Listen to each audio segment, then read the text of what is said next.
Allahu Akbar, Allahu Akbar, Allahu Akbar,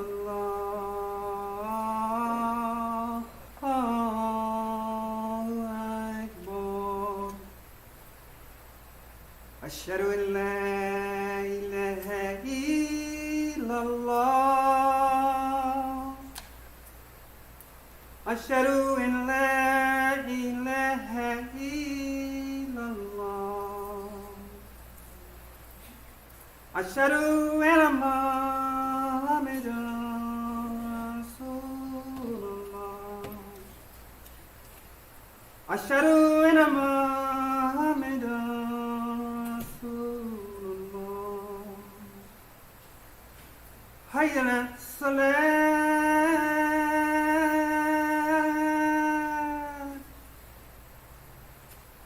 Hayya ala salat.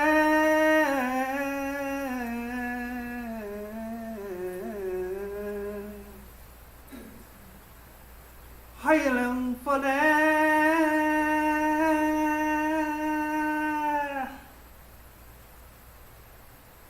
Hayya ala falah.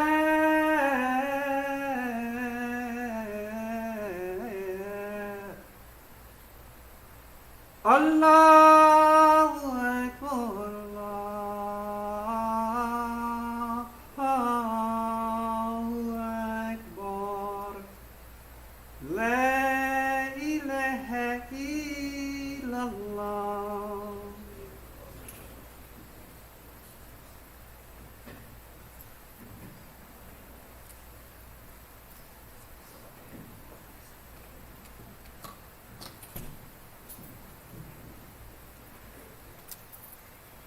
Alhamdulillah. Alhamdulillah alladhi khalaqa al-insana fi ahsani taqweem wa ba'athana bihi mubashirin wa mundhirin wa anzala ma'akumul kitaba bil haqq liyurshida an-nasa ila sabilil huda wa yukhrijuhum min al-dhulumati ila an-nur. Ashhadu an la ilaha illallah wahdahu la sharika lahu wa ashhadu anna sayyidina Muhammad abduhu wa rasuluhu amma ba'd. Ya ibadallah wa usikum wa nafsi awala bi taqwallahi ta'ala wa ta'atihi. That is to say,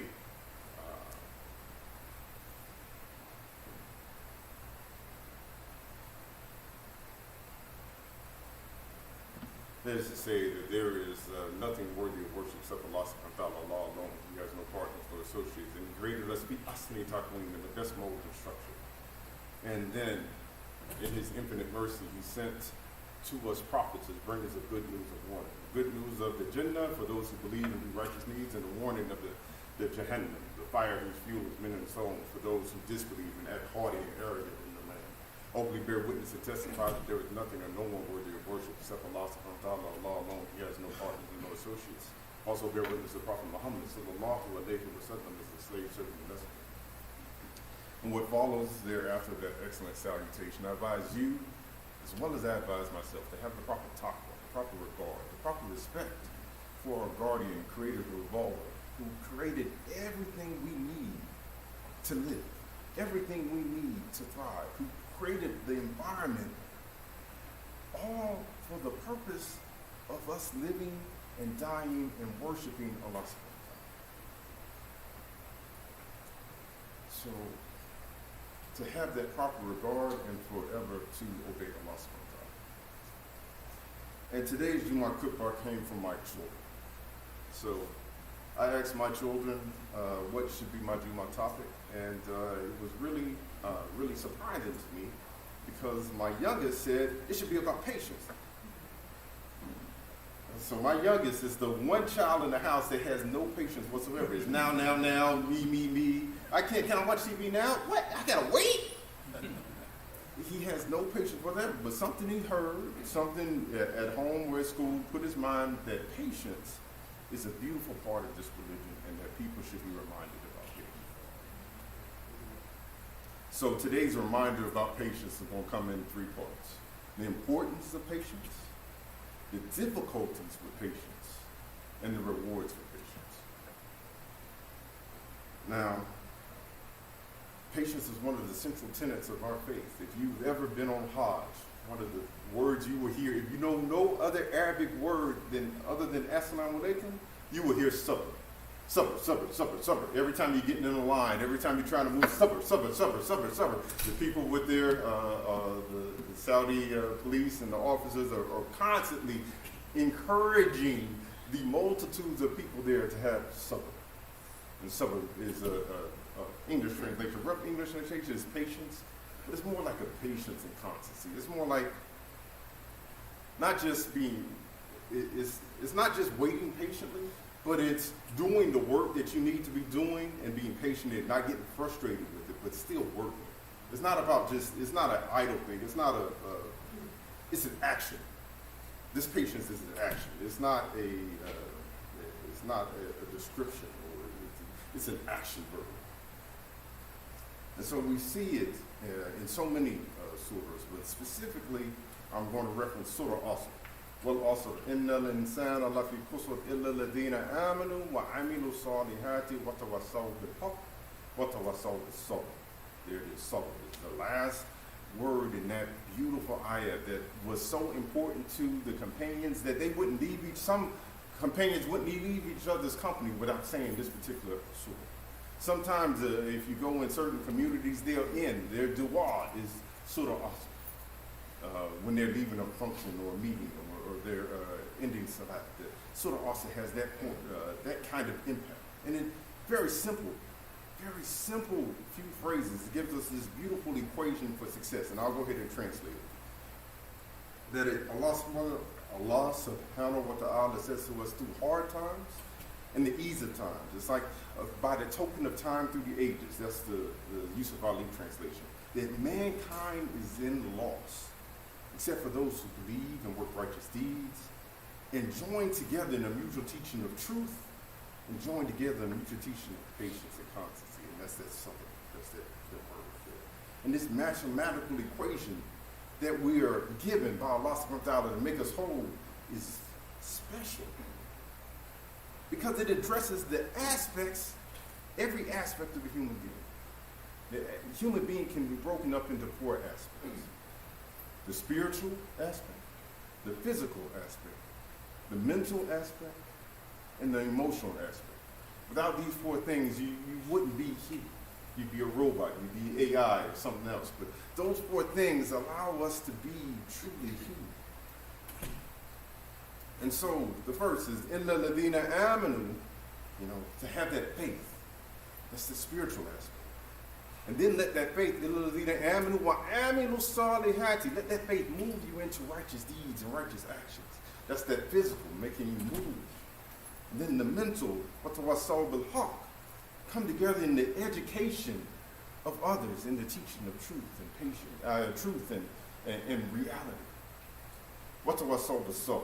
And come together and give emotional support for your brothers and sisters. Because isn't that what we need when we're seeking patience and constancy? Isn't that what we need? We need that emotional support. Because sometimes it's hard for us to have patience. When we get impatient, or that means we're acting out of anger, or we're acting out of rage, or that's when we lose our patience. So that's that emotional support. And I think it's also on this for any of you who are into numerology. I'm not, but the word patience is used 103 times in the Quran. And the last place it appears is the 103rd surah of the Quran, Surah Asr. I think that just emphasizes the importance of this particular ayah. This particular surah. Seeing those types of coincidences. Or maybe it's intelligent design. You be the judge for yourself. Sabr is one of the 99 names of Allah. As-Sabur, the patient. And some say that it can take a lifetime to learn patience. And that's why it's one of the last of the 99 names. Because if we were trying to take on these attributes day by day, a little bit, patience is the last thing that it'll take you a lifetime to learn. And so we said again that sabr means patience, it means perseverance, it also means endurance. There's a beautiful hadith, and you can see it evident in the Quran. The Quran supports this particular idea that Iman is in two halves. Half is patience, sabr, and the other half is shukr, gratitude. Therefore, Allah has mentioned patience and gratitude alongside each other. Verily, in this are sign for all who constantly persevere and give thanks. Yes, in Surah, repeated in several places, in Surah Ibrahim, Surah Luqman, Surah Saba, and Surah Ashura. That same phrase over and over again. Allah subhanahu wa ta'ala pairs patience and shukr, gratitude, thankfulness.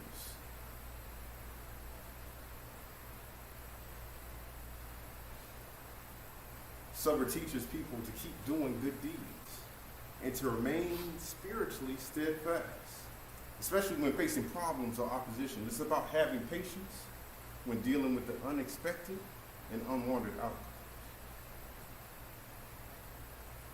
And I was reading from Islam's Climate on Business Success. I don't know if you know, there's a book by Imam Muhammad. And on page 103, it says, patience points to sacrifice. I have to sacrifice my appetite to protect something now for a more meaningful satisfaction later. I didn't truly appreciate this statement until I got older. To deny yourself until it is lawful and accept that some things are never lawful. Killing yourself is not the biggest sacrifice. To stay around hungry is a sacrifice. God says that He accepts the sacrifice. God says the sacrifice He accepts from us is our taqwa. For any time you obey Allah and deny your appetites, you are making a sacrifice. How many of us are willing to sacrifice something to get the pleasure of Allah? How many of us are willing to sacrifice our TV time, our rest time? How many of us are willing to sacrifice that immediate satisfaction and gratification for something that is going to be eternal and everlasting? And that's the issue. The difficulty with patience is right there. Being willing to sacrifice our whims and desires for the greater good. Because I can tell you, just like many of you might have the same problem. After I come home from a hard day at work, listening to my kids explain the latest plot of the last show they watched is one of the hardest things for me to do. After I've been on conference call after conference call and sent email after email, and I just want to sit back and watch the game, but my kids have been waiting for me all day. And they have an obligation. They have rights over me, just like my job has rights over me.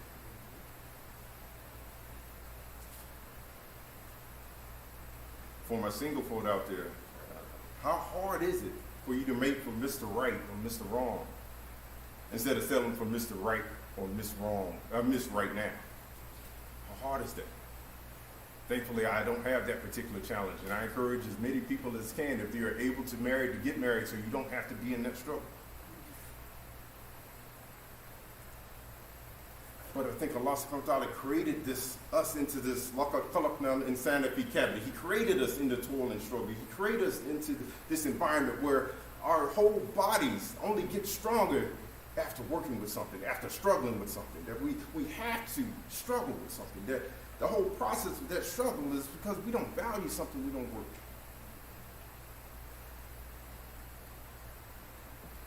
And Allah says over and over again, do you think that you can say you could believe and not be tested?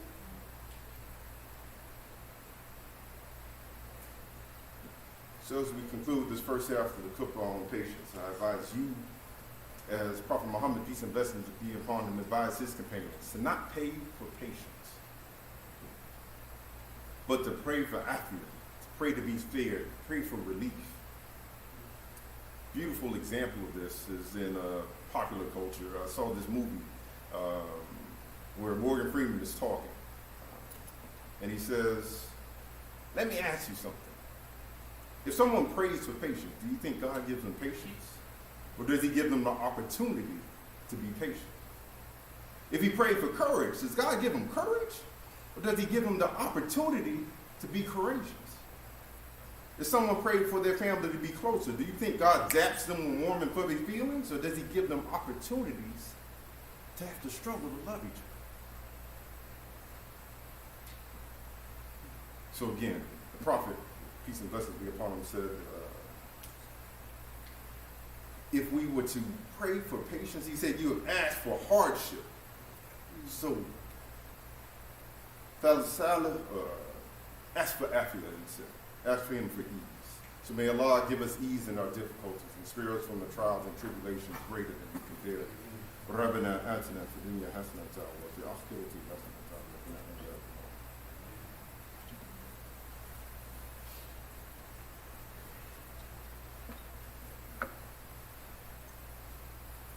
أعوذ بالله من الشيطان الرجيم. بسم الله الرحمن الرحيم.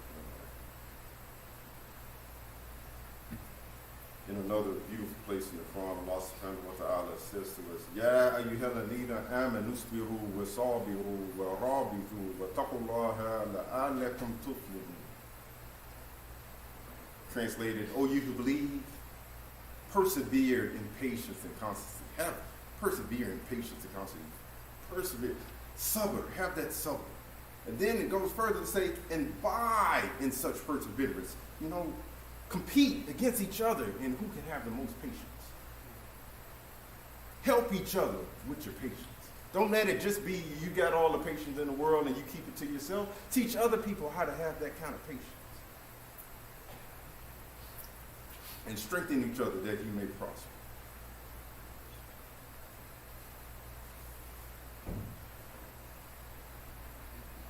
And so we see examples of this, of the benefits and the blessings of patience, the rewards for patience.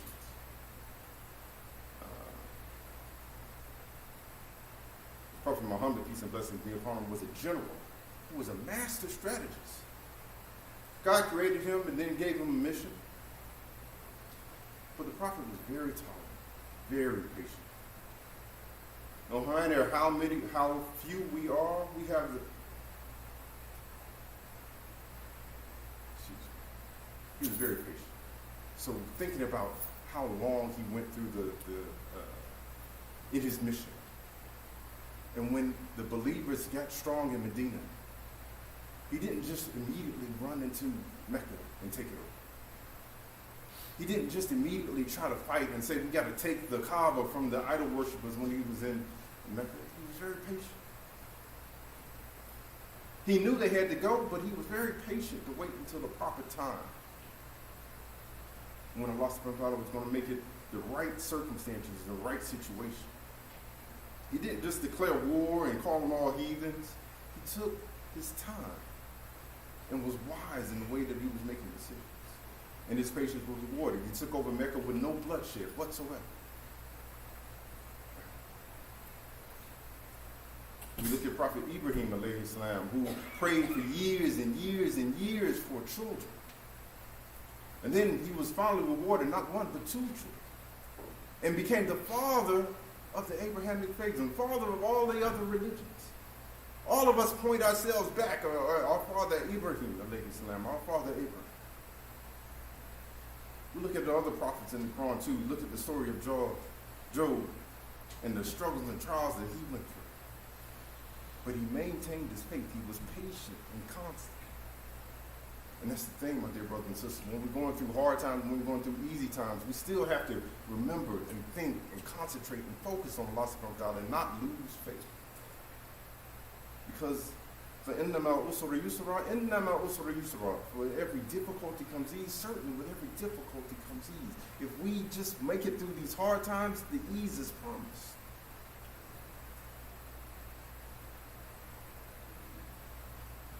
So man makes a plan, Allah makes a plan, or truly Allah subhanahu wa ta'ala is the best of planners.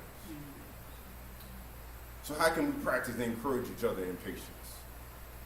You know, when we read the Surah Zakat, the wise man tells Musa, how can you have patience for what you do not encompass in knowledge? How can you have patience for something you don't know?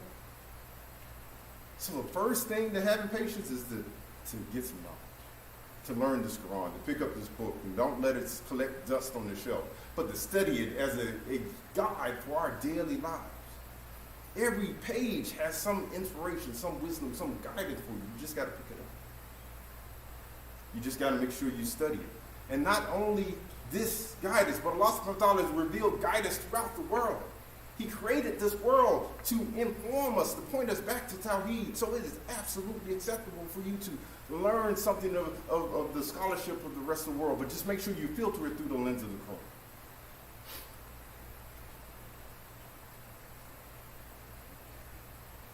Just thinking about patience.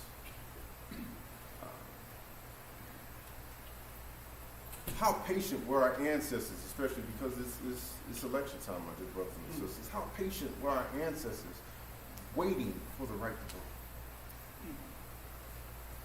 Waiting for the right to take part in the process that was determining whether they were human or not. Whether they were property or a chattel. Whether they could be 3/5 of a man or a full human being. How patient were our ancestors in getting to this point? So let's not throw that moment away. Let's not throw away their patience. Let's make sure that we are continuing to take on that ownership and that struggle. And you got to vote for what you feel like is going to be the best, not only for your own life, but for the life of those around you, for your community and your family. Because your vote is that important. And just because you didn't see evidence of it on the last election or the last race doesn't mean you should lose your patience. Don't get impatient with the process. You got to have patience. You got to be patient and constant. And inshallah, you will see the results, if not in this life, in the next. So a part of that gaining patience is not only getting knowledge, but it's taking action. There's a beautiful ayat in the Quran. And keep yourself patient by being with those who call upon their Lord in the morning and the evening, seeking his countenance, and let not your eyes pass beyond them, a desiring adornments of the worldly life, and do not abate one whose heart we have made heedless of our remembrance, and who follows his desire, and whose affair is ever in neglect. Allah encourages us to find accountability partners for our patience within the Muslims, within the Ummah. Your brothers and sisters are going to be the best people to help you maintain your patience. You having problems at home, talk to your brothers. Talk to your sisters. That they are the community because they understand your values. They can help you to the game. They can impart something that helped them in the past, and they can be a part of that well also. Innal insana lafi khusr illa alladhina amanu wa amilu salihati wa tawassaw bil haqq wa tawassaw bis sabr. They can be a part of that community, joining in the mutual teaching of truth, and a part of your community joining in the mutual teaching of patience and constancy. I can tell you, my dear brothers and sisters, when I was single, I was always at the masjid. I was planning events and planning activities. I was always at the masjid. I needed to keep myself around the community of believers, because if I was on my own, I wouldn't be here today. You gotta surround yourself with the brothers. And I'll be honest and say I had an ulterior motive. I was planning singles events because I didn't want to be single. But I was here, around the believers, around people who would want to make sure that what I was doing was going to be in the best way. They say idle hands are the devil's plaything. So stay busy. Take action. Make sure we are making dhikr. We are calling on Allah subhanahu wa ta'ala. As-Sabur is one of Allah subhanahu wa ta'ala's names. So call on Allah. Ask Allah subhanahu wa ta'ala for help. Don't think that dhikr is an idle thing, that just remembrance of Allah is an idle thing, because Allah subhanahu wa ta'ala says that dhikr of Allah is the greatest, most important thing that you can have. Having that taqwa, having Allah on your mind, corrects half your actions. Having faith is the other. But just having taqwa on Allah, when you do that, you say, no, I can't go to the club because I got to go to the Quranic Man event on Sunday. And if I'm in the club, I'm just two-faced. I can't do So that's my plug. So the Chronic Man workshop is Sunday at and we got to recognize the code of the law and keep working. So another little story as I conclude. Recently, a fellow manager congratulated me on my promotion. He had sent me an email a while ago, a couple of years ago, when I applied for a previous position. And he said, because I was a little down about it, that I didn't get it. He said, this wasn't the right opportunity for you. You've simply been redirected, not rejected. Keep your head up, keep performing as you are, and good things are happening. So when he sent me this message back, he said, the right time has come. Congratulations. Patience, sabr, constancy. Just keep doing what you're supposed to be doing. Keep trying to do the right thing. Just be patient and try to, even if you don't see the fruits of your actions, still keep doing it anyway, because you know that you're trying to be peaceable. As long as your intentions are good, Allah subhanahu wa ta'ala will reward you for the best of your intentions. So as we conclude, my dear brothers and sisters, I pray that Allah subhanahu wa ta'ala guides us, protects us, nurtures, and involves us to be best human beings that we can be. Oh Allah, we ask that you grant us the serenity to accept the things we cannot change, the courage to change the things we can, and the wisdom to know the difference. Oh Allah, please give us afiyah. Please give us relief. Oh Allah, for those who are struggling and who are in pain, oh Allah, we ask that you give them shifa and complete healing. Oh Allah, for those who have passed away, we ask that you grant them relief from paradise. You make their grave spacious.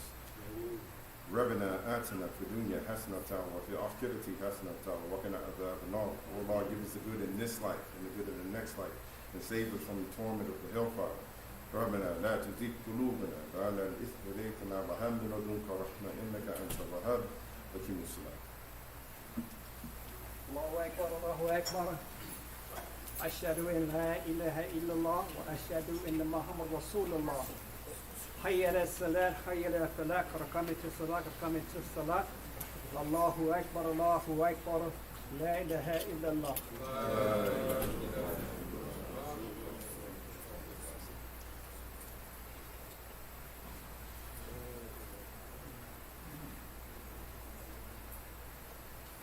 استووا واعتدلوا feet to feet, shoulder to shoulder.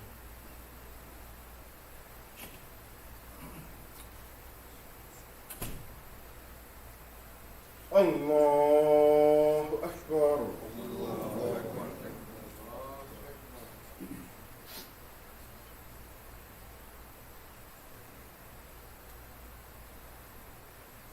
بسم الله الرحمن الرحيم.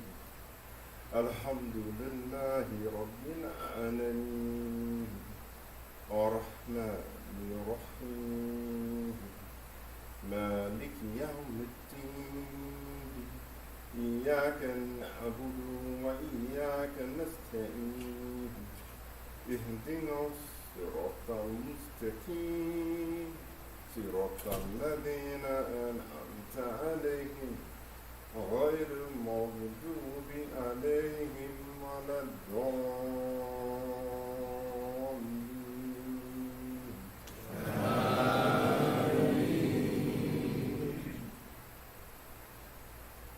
والضحى والليل إذا سجى ما ودعك ربك وما قلى وللآخرة خير لك من الأولى ولسوف يؤتيك ربك فترضى ألم يجدك يتيما فآوى ووجدك ضالا فهدى ووجدك عائلا فأغنى فأما اليتيم فلا تقهر وأما السائل فلا تنهر وأما بنعمة ربك فحدث. الله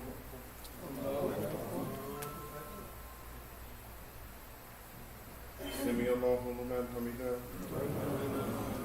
الله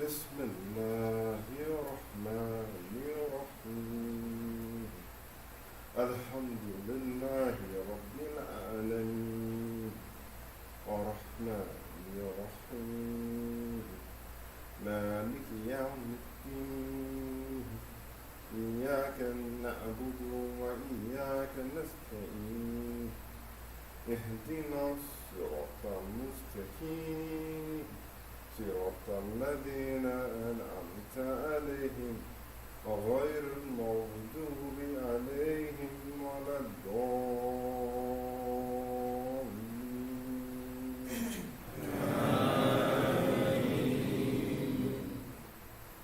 ألم نشرح لك صدرك ووضعنا عنك وزرك الذي أنقض ظهرك ورفعنا لك ذكرك فإن مع العسر يسرا إن مع العسر يسرا فإذا فرغت فانصب وإلى ربك فارغب.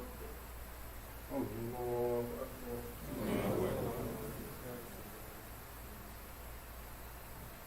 سمع الله لمن حمده. الله أكبر.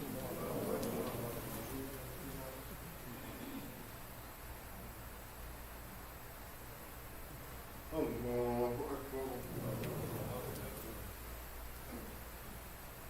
الله أكبر.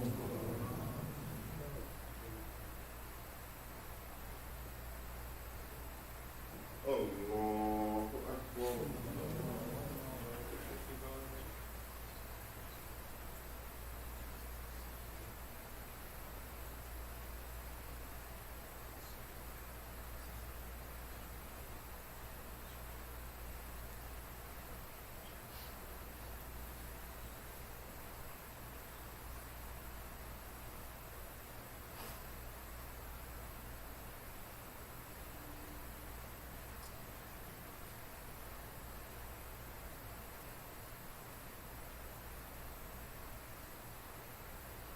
السلام عليكم ورحمة الله.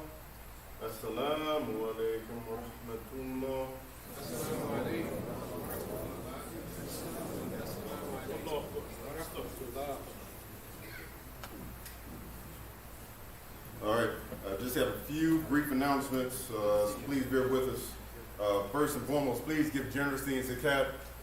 We are also in need of sadaqah. There is an Imam who is recovering from an illness and in desperate need of sadaqah and help. Because many of our Imams are not paid or compensated nearly enough. So please, if you are able to, just put sadaqah on your donation slip or your zakat slip as you put it into the box, or you can see Imam Farouk to make sure that you can help our brother with what they need. We're having a voter registration table in the lobby. So alhamdulillah, please, if you aren't registered, check your registration. If you are registered, check your registration. If you are registered, make sure you vote. If you aren't registered, get registered. We have a excellent opportunity from, and I can't see it anymore,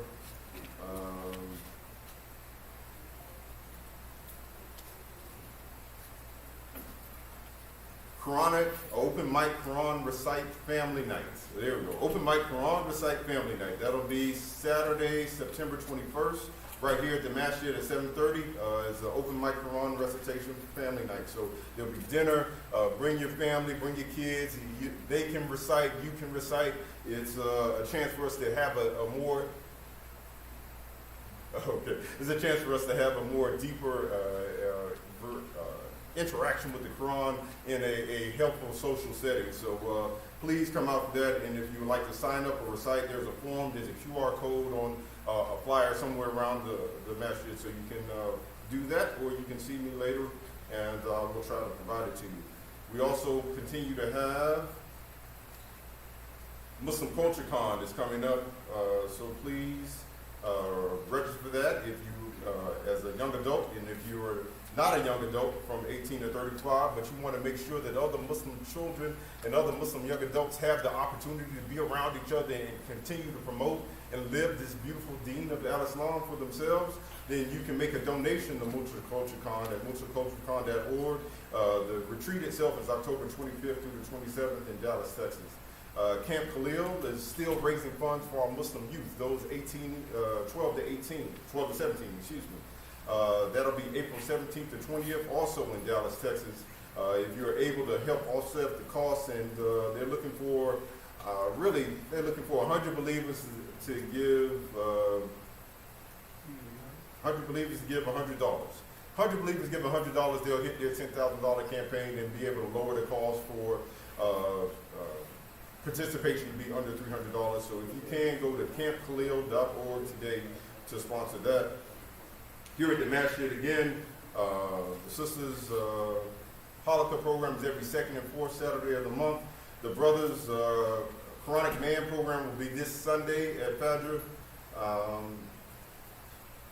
Al-Mizan Quranic Symposium will be November 7th through the 10th at the Turquoise Center. And this is really an awesome opportunity where female scholars of this beautiful religion of Al-Islam will present and give lectures from their perspective. You hear so often from our imams. This will give you an excellent opportunity to hear from our other halves as they promote and address issues universal to human beings. So it's not just for sisters, but you will hear it from the sisters' perspective. So my brothers and sisters encourage us all to come out to Al-Mizan Quranic Symposium and New Muslim Orientations each Sunday at noon. See Brother Elijah. And I believe that's it. Go ahead. Wa alaikum salam. I just wanted to say, in addition to the Quran recitation, not only the QR code, but there's a telephone number. Also, if you want to text, it's very important for the success of the event, inshallah, that you sign up to recitation so we can plan out this time. It's very important that, inshallah, that if you'd like to have dinner, that you reserve so that we can make sure that we have the right food amounts. Alhamdulillah. Appreciate you guys having patience for us. In the lobby, if you want to get a flyer. And the sister said that the flyers will be out in the lobby for you to register. So please, thank you. Assalamu alaikum wa rahmatullahi wa barakatuh.